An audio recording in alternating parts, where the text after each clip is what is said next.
Morning, જય શ્રી કૃષ્ણ, મહાદેવ હર. કેમ છો? આઈ હોપ સો બધા મજામાં હશો. પણ મારી તબિયત હમણાં 3-4 દિવસ કન્ટિન્યુ શરદીને ઉધરસ ને તાવ ને તમને બધાને મારા વોઇસ પરથી લાગતું જ હશે. તો બસ આવું કાંઈક છે અને હેક્ટિક ડે થઈ જાય છે હમણાંથી તો. અને જો કંઈ સવારમાં કેવું લઈ આવ્યા છે કારણ કે છોકરાઓને શનિ રવિની આજે રજા છે તો મજા આવે.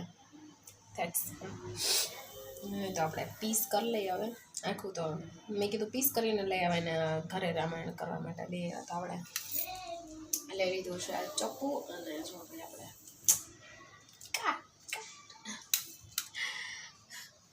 અને બસ આ છે બનાવી છે દાલ મખની, રાઈસ, શક્કરિયા, બટેટાનું શાક કર્યું છે. એ મારા સાસુએ કર્યું છે, હવે ભાવે કે ન ભાવે ખબર નથી.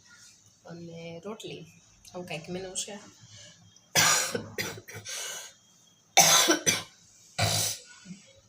આપણે ખાલી દાલ મખની ને રાઈસ જ ખાવા છે કારણ કે ગળું સાવ ગયું છે અને લાઇટલી હોય ને તો ફટાફટ ચાવું નથી, ફટાફટ ખવાઈ જાય. તો રેગ્યુલર ખાવું પડે એટલા માટે. બાકી મને અત્યારે ખાવાની જરાય એટલે જરાય ઈચ્છા નથી થતી, લિટરલી નથી થતી કારણ કે ગળું એટલું ઘસાય છે. અને આજે છે નક્ષભાઈને હોલિડે તો થોડાક અવાજ તો આપણને કરાવડાવે નક્ષભાઈ. હાય નક્ષભાઈ. નક્ષભાઈને બેસાડ્યા છે લેસન કરાવવા અને બસ આવું કંઈક છે.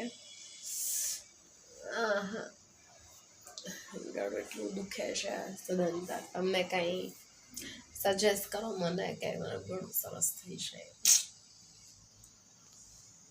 સરસ મજાની વાત કરી નથી. મારા વ્યુઅર્સ ઘણા બધા વધી ગયા છે પણ પ્લીઝ તમે લોકો સબસ્ક્રાઈબ કરો.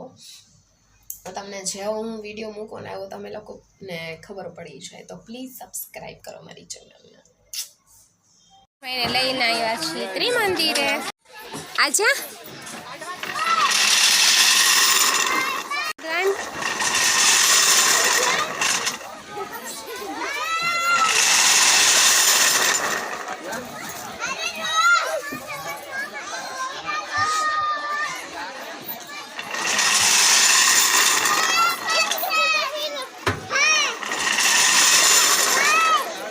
ક્રિશ અને એના પપ્પા બે આવે છે.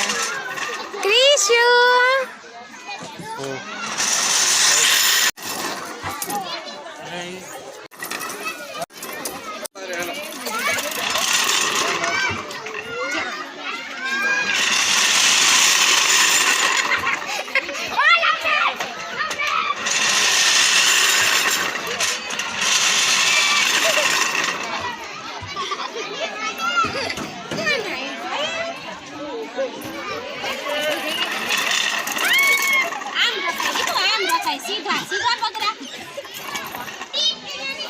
Oma khâu rồi, nó xí đầu mà.